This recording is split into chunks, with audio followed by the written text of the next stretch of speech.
Hello and welcome to B6 Stop Motion. In today's video, we are going to talk about best camera settings for your project, including ISO, aperture, and shutter speed. Naturally, you want to put your lens and your camera setting on manual mode on your camera before you head to Dragonframe. Now let's open our Dragonframe and talk about settings within the program. Let's start with the easiest one, which I think is the ISO. ISO is how sensitive your image is to light. The bigger the number is, the more sensitive it is. But also that means that your picture is going to have more grain if your number is bigger. That's why most stop motion filmmakers keep it around 100 to 200. So let's put it on 100. That would give us the least amount of grain. Now let's go to the shutter speed. Shutter speed and aperture work together. However, we are going to talk about shutter speed first and what is the best setting for a shutter speed. I keep it between half a second and 1 second. That is because in case your lighting has flicker, it gives it enough time to balance out the light between each picture.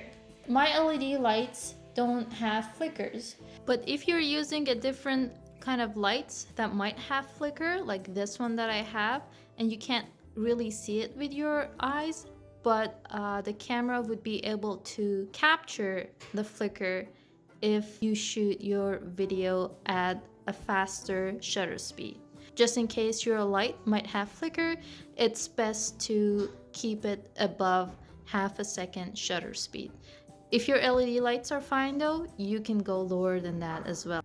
Now let's move on to aperture. In aperture, the smaller the number is, that means that we are going to have more depth of field. And if I put it on 4, or the smallest number that I can have, which is 4 right now, you're going to have a depth of field. And if I change that to a bigger number, like 22 is the highest that I can have for this image, everything in this image is going to be clear. Let's try taking a picture with 22 aperture. So the aperture is closed, is very tiny. There is less light coming in, and I would need to give it a higher shutter speed. Let's try that and see how that works.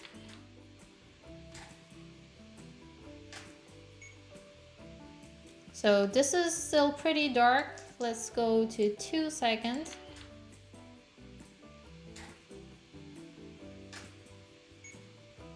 Okay, that looks better.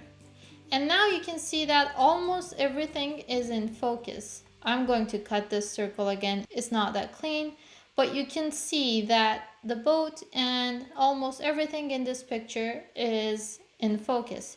You can even go higher if you want to have bright picture.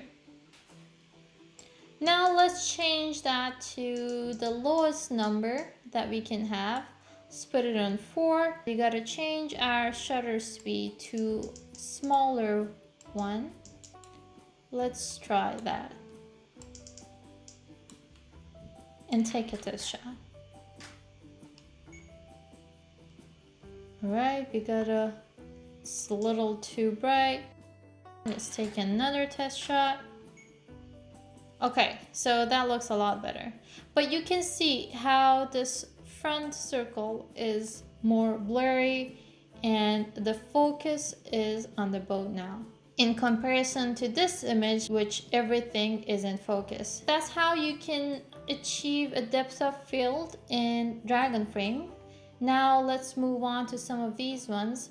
Well, the quality, you probably would want to have it on raw. I have set my white balance to daylight because my LED lights are daylight LED lights, and obviously you probably are not going to use flash. I pretty much don't use any of these other ones. That's all I wanted to share with you guys about camera settings. I hope you found it helpful. If you did, please hit the like button.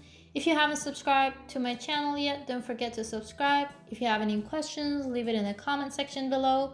And if you are curious to see how I animated this boat, it's a very short and easy stop motion animation. I will put a link in the description below as well.